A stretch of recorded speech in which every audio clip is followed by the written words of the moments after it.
Berkendaralah dengan hati-hati, dan pasti akan aman. Video pengarahan keselamatan sepeda motor. Saya malaikat pelindung jalanan, hati-hati. Tugas saya adalah memastikan semua orang memahami aturan keselamatan lalu lintas. Semoga semua orang meninggalkan rumah dengan gembira dan kembali ke rumah dengan selamat. Karena sepeda motor hanya memiliki dua roda, depan dan belakang, stabilitasnya jauh di bawah mobil. Hal ini mudah dipengaruhi oleh faktor lingkungan eksternal, seperti angin, hujan, atau kondisi jalan yang buruk. Semua hal itu dapat menyebabkan sepeda motor kehilangan keseimbangan dan mengakibatkan kecelakaan. Selain itu, sepeda motor tidak memiliki pelindung luar yang keras untuk melindungi pengendaranya. Begitu terjadi kecelakaan, pengendara bisa mengalami cedera serius akibat benturan langsung. Oleh karena itu, pengendara sepeda motor harus berkendara dengan sangat hati-hati. Jangan sampai membiarkan penyesalan terjadi ya. Helm yang digunakan harus dipilih yang telah lulus inspeksi dari Biro Standarisasi dan Inspeksi (BSMI) Kementerian Ekonomi. Produk ini juga memiliki tanda inspeksi bersertifikat atau tanda keamanan produk berbentuk S seperti bunga plum. Helm full face, teropong, memiliki fungsi perlindungan yang paling baik. Setelah tali helm dikencangkan, jarak di bawah dagu harus pas untuk satu jari tangan masuk di antara tali helm dan dagu. Jika dipakai terlalu longgar, helm bisa terlepas saat terjadi kecelakaan, sehingga mudah menyebabkan cedera pada bagian kepala. Kapasitas kecil tipe ringan yang dilarang membawa penumpang. Kursi belakang sepeda motor lainnya juga hanya boleh membonceng satu orang saja. Dan posisi duduk harus mengangkang, menghadap ke depan, tidak boleh duduk menyamping. Kecepatan berkendara sepeda motor harus mematuhi ketentuan rambu batas kecepatan atau marka jalan. Dan satu lagi, jarak aman dengan kendaraan di depan juga harus sangat diperhatikan. Selain menyalip kendaraan di depan pada lajur yang sama, kendaraan di belakang harus menjaga jarak dengan kendaraan di depan agar bisa mengerem mendadak kapan saja dengan aman. Namun, saat berkendara di malam hari atau dalam cuaca buruk atau dengan jarak pandang yang terbatas, harus menyalakan lampu utama dan mengurangi kecepatan untuk berkendara dengan pelan. Serta harus menjaga jarak yang lebih jauh lagi dengan kendaraan di depan. Selain jarak depan dan belakang, jarak kanan juga harus dijaga dengan tepat. Seperti saat berpapasan dengan kendaraan lain, wajib menjaga jarak minimal 50 cm atau lebih. Sedangkan jika berkendara terlalu dekat dengan kendaraan yang terparkir di pinggir jalan, akan sangat mudah menabrak pintu mobil yang tiba-tiba terbuka.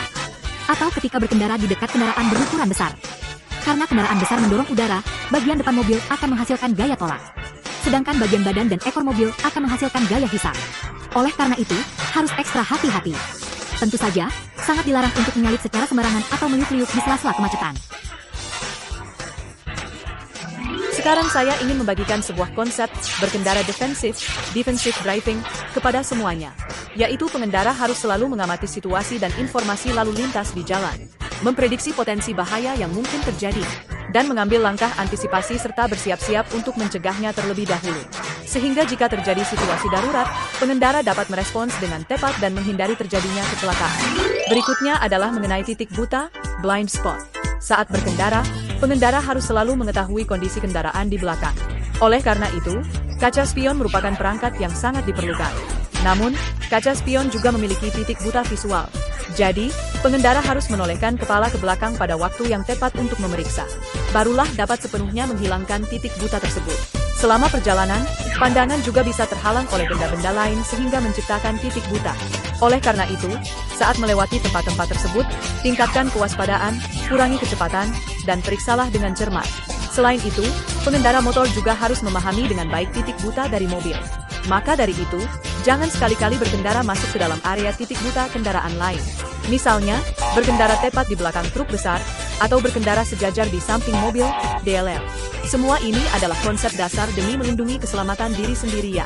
Kendaraan besar memiliki titik buta yang luas karena posisi kursi pengemudi yang tinggi, serta membutuhkan jarak pengereman yang lebih panjang untuk berhenti total. Jadi, mohon jangan pernah mengemudi di depan kendaraan besar atau berpindah jalur secara diagonal untuk menghindari ditabrak dari belakang. Jika berpapasan dengan kendaraan besar yang hendak belok kanan, harus menjauh dari tikungan jalan dan menjaga jarak aman dari kendaraan besar tersebut, agar tidak terseret masuk ke bawah roda mobil. Sebelum memasuki jalan menikung, tikungan, kurangi kecepatan secara proporsional terlebih dahulu, untuk menghindari kehilangan kendali akibat gaya sentrifugal berlebihan saat berbelok. Selain itu, diperlukan juga sikap berkendara yang benar. Inilah yang dikenal sebagai etika berkendara. Selain mematuhi hukum dan peraturan lalu lintas, kapanpun dan dimanapun, pengendara harus selalu menanamkan sikap peduli pada sesama pengguna jalan, altruisme, memperhatikan keselamatan dan ketertiban berlalu lintas. Barulah hal tersebut mencerminkan perilaku dari etika berkendara yang baik dan terpuji.